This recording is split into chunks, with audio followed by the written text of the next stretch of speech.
Sama kanatti miti. Maqaan koo Qaddasta Siyuum jedhama. Kan jiraadhu asuma ganda walataadha. Okay. Waaqayyo maal sii godhame iddoo kanatti? Waaqayyo waan naa godhe guyyaa jalqabaa hundaa kanan beeku ture. Namatu bilbila nama waaqaanaa laatee gaafa guyyaa sana yaadadha roobiirradha. Naannoo sa'aatii 11 keessa bilbilee fi lakki eessa jiraattan naan jedhee hoolatan jiraadha. Nama hoolata jiruuf bilbilaan hin karadhu. Gaafa jimaataa ganama kottu siin karadha naan jedhee. Achi gaafa jimaataa naannoo sa'aatii lamaan dhufee safara sanan ta'an ture. Bakka kanatti kottu naan jedhe. Ani waan aan dhufeeti abbaa mana koo mana hidhaa keessa jira garuu saafin turre kanaan dhufee waa'ee dhimma mana koof ture. Waaqayyo ga'uudinsaa guddaadhaan beekamu karaa akkaataa waaqayyo nutti dubbatu mana koof ture kanaan dhufee manni koo qabamee ture. Iskiriin seevarii godhee dhufee achi akkaan dhufeeni waa'ee gaa'ila koo waan adda addaa waaqayyo nutti dubbate karaa nama waaqayyo. Abbaa manaa keetti faradamaa jedhe baay'ee nama naasisa guyyaa isaatti baay'een mi'e. Mana hidhaa jira firdiin arganne ture. Itti faradama de waaqayyo. Akkasii si jedha waaqayyo beektu. Eeshi. Itti faradama jedhaan kanaan dhufeef ciraamayyuu isa yaadanne sababni isaas ijoollee jiru mana kootiin dhufe. Hin ba'a jettee dhiiftee tas. Eeshi. Achi ciraamayyuu waa'ee mana kanatti dubbanne waaqayyo waa'ee abbaa manaa kanatti dubbate itti faradama jedhena baay'een mi'e. Namoonni waan an ta'u wallaaleen sababni isaas hin eegne bakka yaa'u hin ba'a jennee madhakan maatiin hundumti eegaa ture. Achi nama warra kanaan dura naa kadhatu waldaa kanan beekin warra naa kadhatan jiru turanii isaanitti himennan qoyin kadhannaa waaqayyo kan araaraa gati ta'e fedhanii guyyaa 3 mishigii sitti himen ture mishigii gallee kadhiyuma kadhanne egaa waaqayyo araaraa akka godhuu fi ennan gaafuma jimaata torbee isaatti itti faradame. Itti faradame galateeffadhaafi. Eeshi baga itti faradame. Itti faradame. Eeshi. Faradame yeroo sanan nama waaqatti bilbilee itti faradameenna taragaagga'i kan waaqayyo jedhe yuma raawwataa hin kadhannaa amma saraara kadhannaa waan tokko miti kadhannaa naan jedhe waaqayyo isaa eebbisaan hime. Eebbisaa isaanan jira. Dabala. Naaqa isaa ittiin eebbisan dhugaa waaqayyo suuta dha. Eeshi.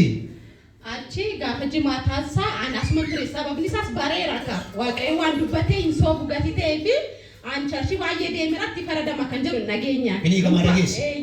Hundi sirriidha maal? Hundi sirrii miti. Eeshi. Achi as dhufee dhiigaa waaqayyotti faradama jedheenna nan hulladhee taa'een buna dhugaa jira obboleessatti immoo himeen ture waaqayyotti faradama jedheera. Enna amantii keessanitti yugaa karadhaa enna aran baanaan jedhe. Na yaadadha akka dingata sukkaari dhufeera dhani qabareedha kuchuu deemaan ture isaa argee.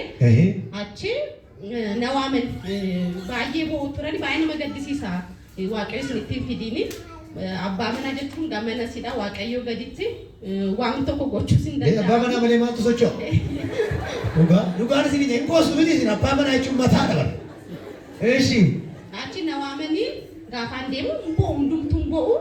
Achi inni ati jettee naan miti kan jedhe waaqayyo jedhe gati ta'ee fi amma immoo kadhannaa waaqayyo maaraan akka godhu immoo nan amanaan jedheeni isin beektu jedhe obboleessi dhageessanitti waaqa dubbate itti faradama jedhe waaqa dubbateen jedhe achi booddee ammas guyyaa ta'e tokko irra nama waaqaaf nan bilbilee fi biirootti na waame karaa kam akka ta'e hin beeku garuu waaqayyoon baasaanii waggaa meeqatti faradanii turanii? Waggaa lamaaf jeeja. Waggaa lamaaf jeejaatti faradan.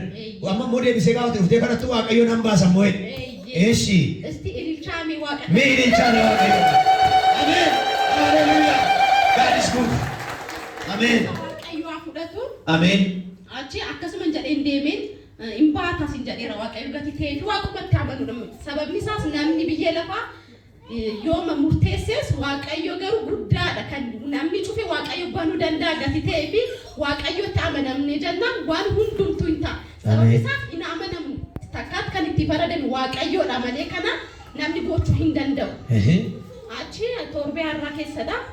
Torbee har'aa ati bilisadha jedhanii waraqata bilisa. Isa waggaa lamaaf jeejaatti faradan amma immoo deebisanii ati bilisa jedhan. Harka kee ol fuudhi mataa kee ol dhiichi fooni Yesuusiif galata. Ameen. Haleluuyaa. Amma baheera qaamana jira. Baheera amma hojiitti deebi'eera. Hojiitti deebi'e. Amma gammaddee ta'a. Waaw konkolaa baga gammaddee baga si gargaara waaqayyo. Baga si gargaara. Ji'a meeqa hidhamee bahe? Waggaa tokko guutuuf torbee lama taa'e. Torbee lama taa'e. Waggaa sana tun guutin sii bahee jechuudha. Waaqa naa galateeffadhaa. Waaqayyoo. Galateeffadhaa fi.